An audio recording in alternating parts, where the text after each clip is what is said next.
Hello दोस्तों, एक बार फिर से स्वागत है आप सभी का डीएमआर स्टडी पॉइंट पर। मैं हूं दिलीप सुमन। तो दोस्तों, हमारी जो सीरीज चल रही है जिसमें हम वर्ग 3 के लिए बाल विकास एवं शिक्षा शास्त्र के 300 प्लस एमसीक्यूज करने वाले हैं, तो उसी का ये चौथा वीडियो है। और अगर आपने इससे पहले की वीडियो नहीं देखे हैं तो प्ले लिस्ट में जा करके देख सकते हैं। ठीक है दोस्तों, आपसे रिक्वेस्ट है कि अगर आपने अभी तक चैनल को सब्सक्राइब नहीं किया है तो प्लीज़ सब्सक्राइब कर लीजिए, जिससे आगे भी आपको इसी प्रकार के यूजफुल वीडियो मिलते रहेंगे। तो चलिए फिर शुरू करते हैं। प्रश्न 134 है, किंडरगार्टन पद्धति के प्रतिपादक हैं। इम्पोर्टेंट प्रश्न है, कई बार परीक्षा में पूछा गया है, तो बिल्कुल रट लीजिए आप इसको। किंडरगार्टन पद्धति के प्रतिपादक। ठीक है, तो पहला ऑप्शन देखिए फ्रॉवेल, ऑप्शन बी है किंडरगार्टन, ऑप्शन सी है डाल्टन और ऑप्शन डी है रॉस। ठीक है, तो इसका सही आंसर हो जाएगा ऑप्शन नंबर ए। ठीक है, तो ऑप्शन नंबर ए इसका सही हो जाएगा, यानी कि फ्रॉवेल जो है किंडरगार्टन पद्धति के प्रतिपादक हैं। ठीक है, इसके बाद है 135, कृत्रिम जीन का निर्माण करने वाले भारतीय वैज्ञानिक हैं। मोस्ट इंपोर्टेंट प्रश्न है दोस्तों, बिल्कुल इसको भी याद रखिएगा आप। पहला ऑप्शन देखिए चंद्रशेखर, ऑप्शन बी है doctor Hargobind Khorana, option C है मेंडल और ऑप्शन डी है डार्विन। तो इसका सही आंसर हो जाएगा ऑप्शन नंबर बी, यानी कि डॉक्टर हरगोविंद खुराना जो हैं इन्होंने कृत्रिम जीन का निर्माण किया था। इम्पोर्टेंट प्रश्न है, ध्यान रखिएगा, डॉक्टर हरगोविंद खुराना।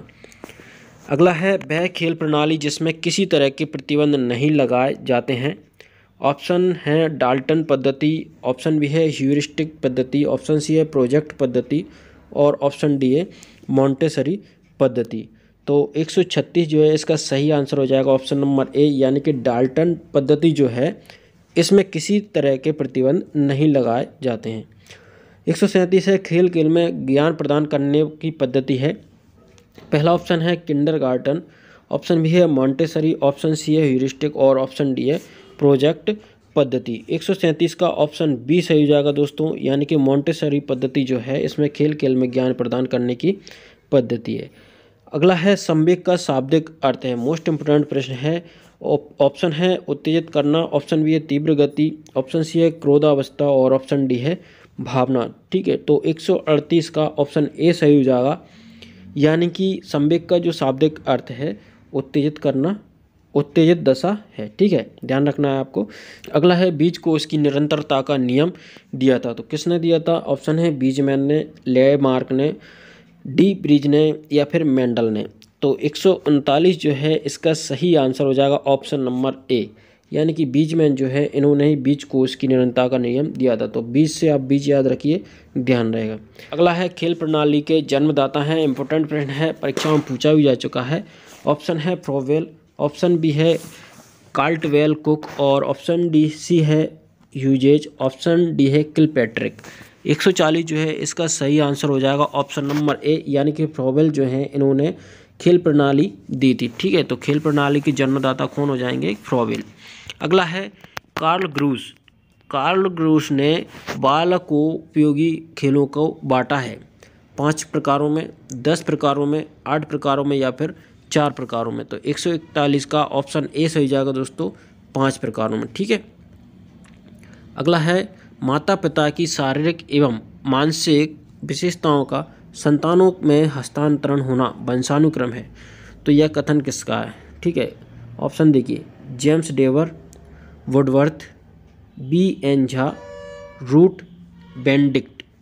तो 142 जो है इसका सही आंसर हो जाएगा ऑप्शन नंबर सी, तो बी एन झा। ठीक है, 143 देखिए, अनुकरण दूसरे व्यक्ति के बाह्य व्यवहार की नकल है। ऑप्शन देखिए रेवर्न, ये किसका कथन है? रेवर्न का कथन है, डम्बेल का कथन है, रॉस का कथन है या फिर मैकडूगल का कथन है। 143 जो है इसका सही आंसर हो जाएगा ऑप्शन नंबर ए, यह कथन किसका? रेवर्न का। ठीक है, अगला देखिए, खेल का सामान्य अर्थ है। ऑप्शन है चित्त की उमंग, व्यायाम, उत्तेजित करना या फिर स्फूर्ति। तो 144 का ऑप्शन ए हो जाएगा सही, यानी कि चित्त की उमंग। ठीक है, अगला देखिए, स्थायी भाव होते हैं। तो ऑप्शन है जन्मजात, अर्जित, मानसिक प्रक्रिया या फिर इनमें से कोई नहीं। तो 145 का ऑप्शन हो जाएगा ए सही, यानी कि स्थायी भाव कैसे होते हैं? जन्मजात होते हैं। अगला है प्रोजेक्ट पद्धति का प्रतिपादन किया था, इम्पोर्टेंट प्रश्न है। ऑप्शन है रेवर्न ने, ऑप्शन बी है हेलन पार्कस्ट ने, ऑप्शन सी है फ्रोवेल ने, ऑप्शन डी है किलपैट्रिक ने। तो 140 जो है इसका सही आंसर हो जाएगा ऑप्शन नंबर डी, यानी कि किलपैट्रिक जो है इन्होंने प्रोजेक्ट पद्धति का प्रतिपादन किया था। ध्यान रखिएगा, इम्पोर्टेंट प्रश्न है। प्रश्न 147 है, वातावरण वह बाहरी शक्ति है जो हमें प्रभावित करती है। ऑप्शन देखिए इसके, यह किसने कहा था यह कथन? वुडवर्थ, रॉस, जिसवर्ट, एनास्टरी का। ठीक है, तो 147 का ऑप्शन बी सही हो जाएगा। तो यह कथन कहा था रॉस ने। ठीक है, 148 है, निम्न में संवेग नहीं है। तो आपको बताना है इनमें से कौन सा संवेग नहीं है, भय, क्रोध, भूख या फिर पलायन। तो 148 का ऑप्शन डी सही होगा दोस्तों, पलायन जो है संवेग नहीं है। बाकी तीनों ऑप्शन जो है भूख, क्रोध, भय, ये सभी क्या है? संवेग हैं। इम्पोर्टेंट प्रश्न है। अगला है डाल्टन पद्धति का प्रतिपादक है। इम्पोर्टेंट प्रश्न है, बिल्कुल इसको रट लीजिए आप। तो ऑप्शन देखिए Froebel, Dalton, Miss Helen Parkhurst, Armstrong. 149 का ऑप्शन सी सही हो जाएगा, डाल्टन पद्धति का प्रतिपादन किया था मिस हेलन पार्कस्ट ने। ठीक है, अगला है संवेग व्यक्ति की उत्तेजित दशा है, यह कथन है वुडवर्थ का, क्रो एवं क्रो का, ड्रेवर का, वैलेंटीन का। 150 का ऑप्शन ए सही हो जाएगा, वुडवर्थ। ठीक है, 151 है, मूल प्रवृत्तियों के सिद्धांत का प्रतिपादक है। ऑप्शन देखिए वुडवर्थ, मैकडूगल, जेम्स, जिसवर्ट। 151 का ऑप्शन बी सही हो जाएगा दोस्तों, यानी कि मैकडूगल। 152 देखिए, किस पद्धति में खेल गीतों द्वारा शिक्षा दी जाती है? ऑप्शन है किंडरगार्टन, मॉन्टेसरी, ह्यूरिस्टिक, प्रोजेक्ट पद्धति। तो 152 का ऑप्शन ए सही हो जाएगा दोस्तों, किंडरगार्टन। ठीक है, अगला है निम्न में बौद्धिक खेल नहीं है। पहला देखिए ऑप्शन है चौपड़, शतरंज, पहेलियाँ, आँख मिचोली। तो इसमें से सही उत्तर हो जाएगा आपका 153 का ऑप्शन नंबर डी, आँख मिचोली। ठीक है, 154 देखिए, विकास की प्रक्रिया चलती है प्रौढ़ अवस्था तक, किशोर अवस्था तक, जीवन पर्यंत या फिर अनिश्चित काल तक। तो 154 का ऑप्शन सी सही हो जाएगा, यानी कि जीवन पर्यंत तक विकास की प्रक्रिया चलती है। ध्यान रखिएगा। अगला है 20वीं शताब्दी को बालक की शताब्दी कहा जाता है। तो यह कथन है स्किनर का, क्रो का, गेसल का या फिर एडलर का। 155 का ऑप्शन डी सही हो जाएगा। तो यह कथन है एडलर का। 156 है, किशोरियों में होने वाले शारीरिक परिवर्तन कैसे हैं? मासिक स्त्राव का प्रारंभ, उरोजों का उभार, बगलों में पसीना आना या फिर ये सभी। तो 156 का ऑप्शन डी सही हो जाएगा, यानी कि ये सभी। चलिए अगला प्रश्न देखते हैं। बाल अवस्था होती है, ऑप्शन है 5 से 12 वर्ष तक, 8 से 15 वर्ष तक, 3 से 8 वर्ष तक या फिर 12 से 18 वर्ष तक।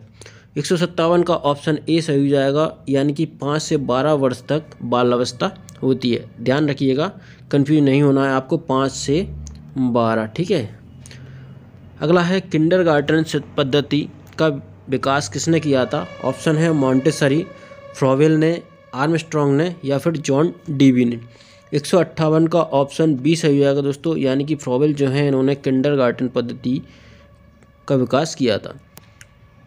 अगला है विकास दिशा सिद्धांत के अनुसार विकास होता है। ऑप्शन है सिर से पैर की दिशा में, पैर से सिर की दिशा में, संपूर्ण शरीर में समान रूप से या फिर अनिश्चित है।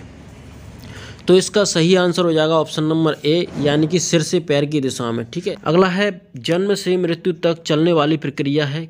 तो कौन सी प्रक्रिया जो जन्म से मृत्यु तक चलती है? वृद्धि, विकास, ए व बी दोनों या फिर इनमें से कोई नहीं। 160 का ऑप्शन बी सही हो जाएगा दोस्तों, यानी कि विकास जो है जीवन पर्यंत चलता है, यानी कि जन्म से मृत्यु तक।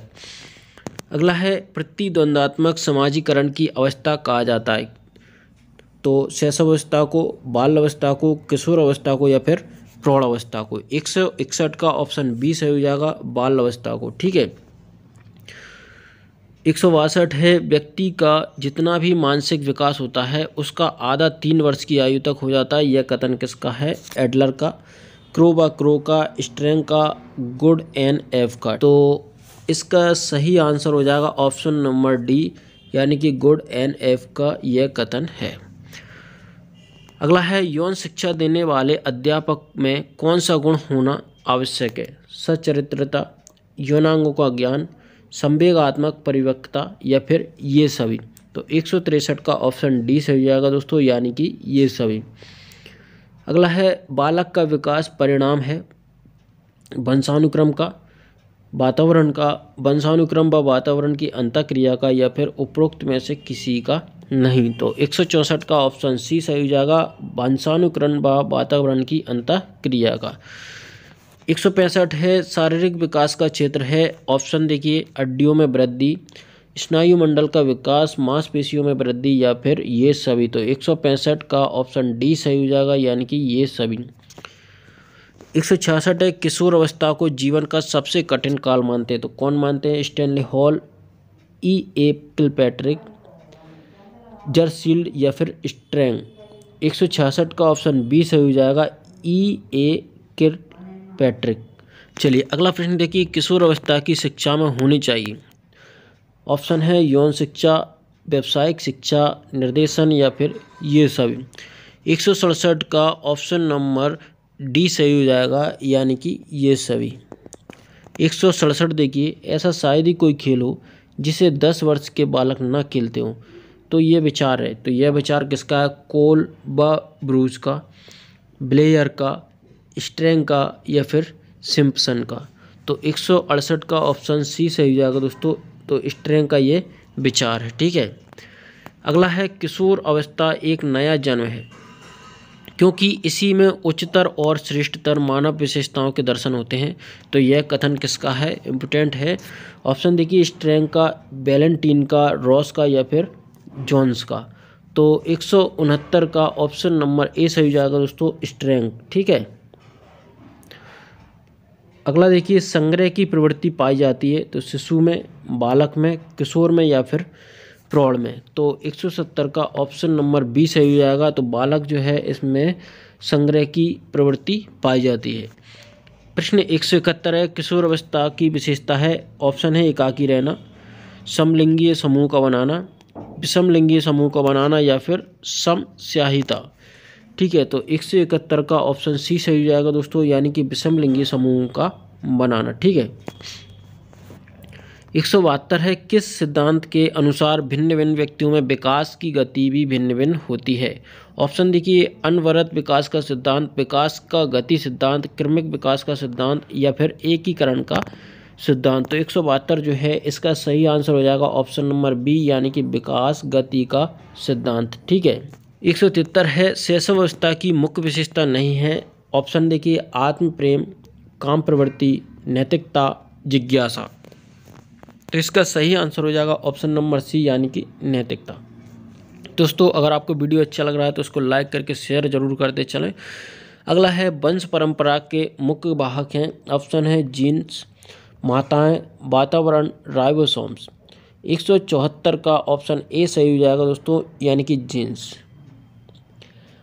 प्रश्न 175 है, परिवर्तन की अवस्था कहा गया है बाल अवस्था को, शैशव अवस्था को, किशोर अवस्था को या फिर प्रौढ़ अवस्था को। तो 175 का ऑप्शन सी सही हो जाएगा दोस्तों, किशोर अवस्था जो है इसको परिवर्तन की अवस्था कहा गया है।